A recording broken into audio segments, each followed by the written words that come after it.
Hi and a warm welcome to this edition of Cyprus Light. If you're a returning viewer or subscriber, thank you very much for your continued support. If you're new to the channel and you've just happened by us, then again, a very warm welcome. Right then, UK residents, your bosses are prat, the job's awful, your work colleagues are morons, your near neighbours are a pain in the arse, you're stuck in traffic, the bills are mounting up, there's no way out, and generally speaking the weather's crap. So that's it, you have had enough, you're off, you're selling up, and you're going to buy somewhere in the sun, somewhere such as Cyprus. So this video is aimed at you guys who are in the thinking of planning and partial planning and exasperated planning stages. So we're in Mandria, which to be fair isn't the cheapest part of Cyprus and certainly not the cheapest part of Paphos, but I thought I'd give you a quick guide to what you might get for your cash in mid-2026. So let's go have a look around and see what we can get. Right, we've just come around the corner, so let's have a look at what you might get for your hard-earned cash in Mandria. So these are typical villas. They're ranging from about 360,000 euros to about 380,000 euros depending on your fit out spec.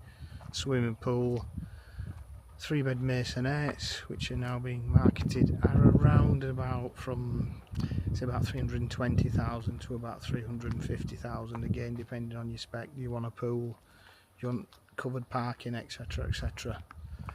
So that's what you will be looking to pay right now. So we're onto a development just slightly round the corner. It's an existing plot which has been bought and developed bit by bit, and I'll come back to that shortly with regard to how it works. But I'll give you a swing round and let you have a look at what we've got. So as you can see, we're at development stage here, bolting onto the properties round there. There is a communal pool already in place, and I think there's provision for another one. So that block there is a mixture of 1, 2 and 3 bedroom properties. So what you're looking at, and I'll go from low to high. So 1 bed, just shy of 200,000 euros. 2 bed, around $250,000 euros. And the 3 bed one is coming in at the moment around about 315,000 euros. Now you might think brilliant, ideal, wonderful. However, if you're going to buy this one or you're going to buy one that's already established next to it, be aware that you are going to be involved in a building site for some quite considerable time. So with building site comes noise and dust. So it's a question of, can you put up with that if you're going to buy a property, either the new build one and there's going to be blocks next to you, or the established ones and the new builds that are coming right thick and fast. So that's another example of what you might be expected to pay for a brand new property in Mandria. Earlier on in the vid I mentioned with regard to development sites and how it appears to work. So unlike in the UK, when a plot's bought, we don't suddenly have mega amounts of machinery on there and suddenly 90, 100, 120 units going up everywhere you look. What they tend to do is market a few online, get those sold, and then use the profit from that to push into the next 2-3 blocks of apartments or townhouses, etc. So if you're the first up, you think, this is brilliant, it's wonderful, but be prepared to put up with a lot of construction and noise and dust and mess for some considerable time until the whole complex is filled up and finished. So that's one thing to be aware of. Also, which I haven't mentioned so far, if you're buying a property in the 300,000 plus bracket, it does change the income requirements. So if you're a family of 4, the old average family of 4 and a dog, it's around 50,000 euros annual income. For your spouse it's about 15,000, and then for each dependent child it's another 10,000 or so. So what's that, 100,000 euros just short, so it's about 85 grand in British pounds that they will require you to show every year as part of the package. But also be aware, I'll say it and everybody else will say it, make sure that you've got your title deeds when you buy your brand new property or any other resale property as well, because 10 years down the line, when you come to sell it or your kids come to cash in on it because you popped your clogs, there might be an issue. So I've brought you to the more exclusive end of the village, and just in case you're wondering why I'm solo today, Subu is having her hair done, and she assures me that it's not going to cost much more than €12. Yeah, right, add a word onto that. So this is the reason why I won't be buying a property in this area, because highlights and tints and whatever else you girls and some of you guys do is restricting my bedroom purchases. So let's just have a look, shall we, what you get for your money. Always a bit wary about filming people's properties, but you've got a lot of individual townhouses and villas in this area. Excuse the dump truck just there in the way. So these are more individualised, and these have been here a while. So you sold your property, you've got a few quid to spare, and what are you going to expect it to pay for it? Well, in this little area of Mandria, you're looking at around and about from anywhere from €400,000 to about €500,000, depending on what your spec is again. So yeah, it's not exactly cheap, it's quite a desirable area, and they're all individualised. You know, you're not on a complex and things, so that might be something, if you've got a few quid to spare, that you might consider. So we're just going through the more exclusive part of Mandria. Like I mentioned, the 400,000+ villas, maisonettes, townhouses, etc. So you're wondering, you ain't got 400 grand of anybody's money, let alone your own, but you still want to come. Can you afford it? Can I find you guys a place in quite a up and coming area, not the cheapest area, that you can probably purchase if you've only got €200,000? Well, let's have a look, shall we? So no disrespect, if you've just cashed in your 2-bed stone terrace in Barnsley, for example, you ain't affording one of those 400 grand villas unless great Aunt Doris has dropped down dead and left you a few quid. So can you get property in Mandria for 160,000, 170,000, 180,000 euros? 160,000 euros is around about 135 grand.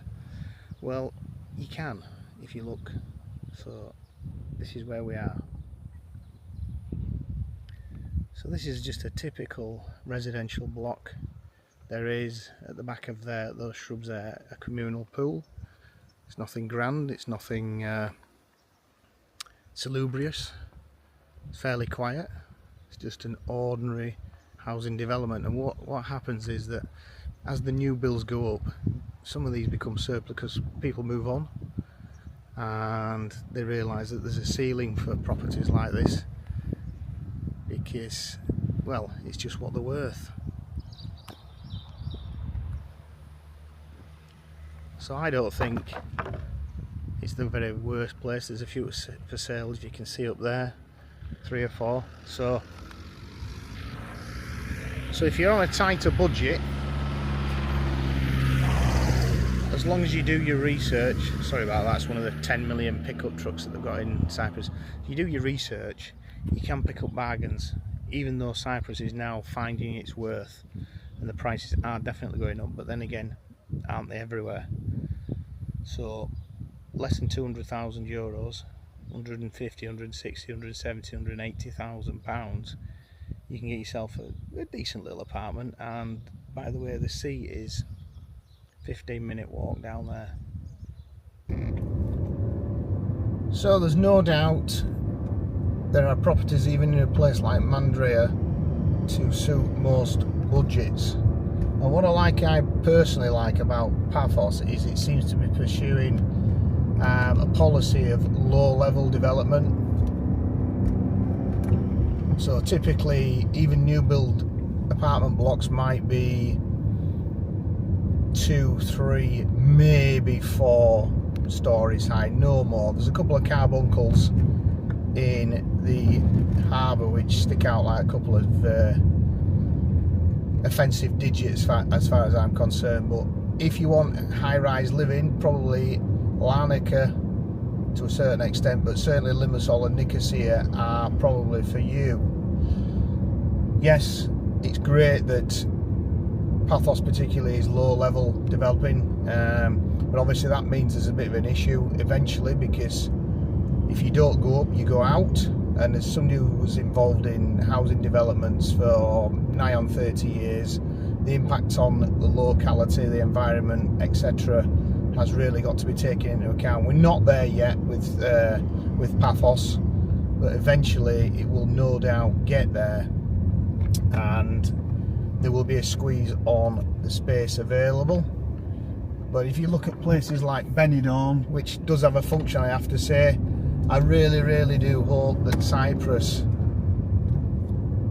looks after itself and doesn't pander to the big bucks, because let's be fair, Benidorm as the example there has long since given up its crown to be a, shall we say, an attractive jewel. It's more looking at the place, smaller boil on Spain's arse, to be honest with you. As you can see, we have a lot of agricultural land around Mandria.